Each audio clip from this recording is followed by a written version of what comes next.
Vice President Kamala Harris is all in on a re-election bid with President Biden. Listen, the president has been very clear that he intends to run again. And if he does, I will be running with him proudly. Gloria Romero is the former Democratic leader of the California State Senate. She joins us now to react. Gloria, thanks for being here. You heard that very clear comment from Kamala Harris. What's your reaction to it? Well, basically, it's really not that clear. It really is parsing words. Let's face it. Joe Biden is Kamala Harris's meal ticket to the potentially the presidency.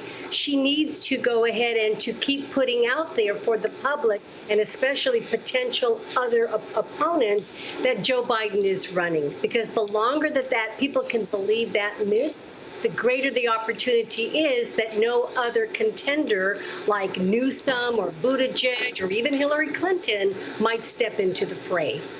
Someone not as quote-unquote excited as Harris is Ohio Democrat Tim Ryan, running in that hotly contested Senate race against J.D. Vance. Let's hear what he had to say. Do you think he should run again in 2024? Well, my hunch is that, like, we need new leadership across the boards. It's time for, like, a generational move for new leaders on both sides. My guess is, Gloria, you speak with a lot of Democrats. Do they feel more like Tim Ryan, or do they feel more like Kamala Harris when it comes to Joe Biden in 2024?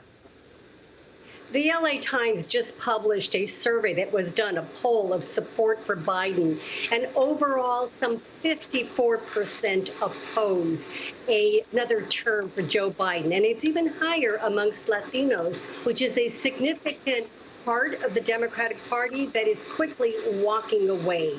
The gap even amongst black voters, which historically had supported Democrats, is increasing as well.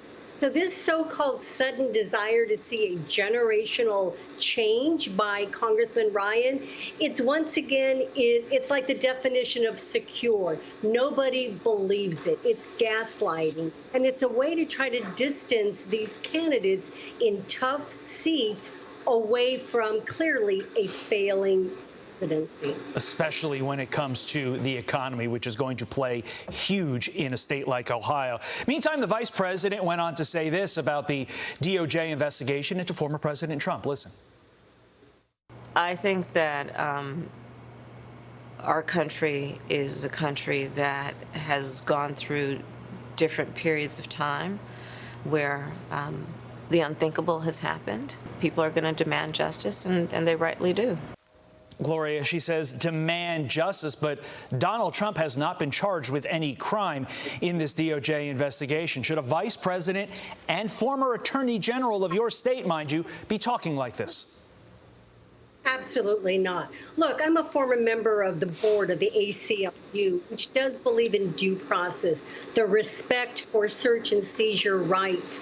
I think many of us, probably most of us, are appalled, whatever we think of Donald Trump, of what happened to the president, the former president of the United States. So I am disenchanted with that. Once again, it's politic-speak. It's a way to try to reshape and to try to encourage the electorate to not look at inflation, to not look at supply chain, to not look at the crisis of a very unsecured border, and to try to focus on these so-called divisive issues such as an activist court. It is a disappointment. All of us should respect this third branch of government. We often say whenever you go to a jury trial, once the jury has spoken, whether or not you agree with it, you respect the process.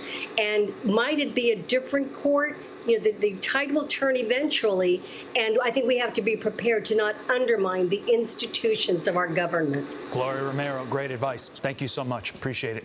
I'm Steve Doocy. I'm Brian Kilmeade. And I'm Ainsley Earhart. And click here to subscribe to the Fox News YouTube page to catch our hottest interviews and most compelling analysis.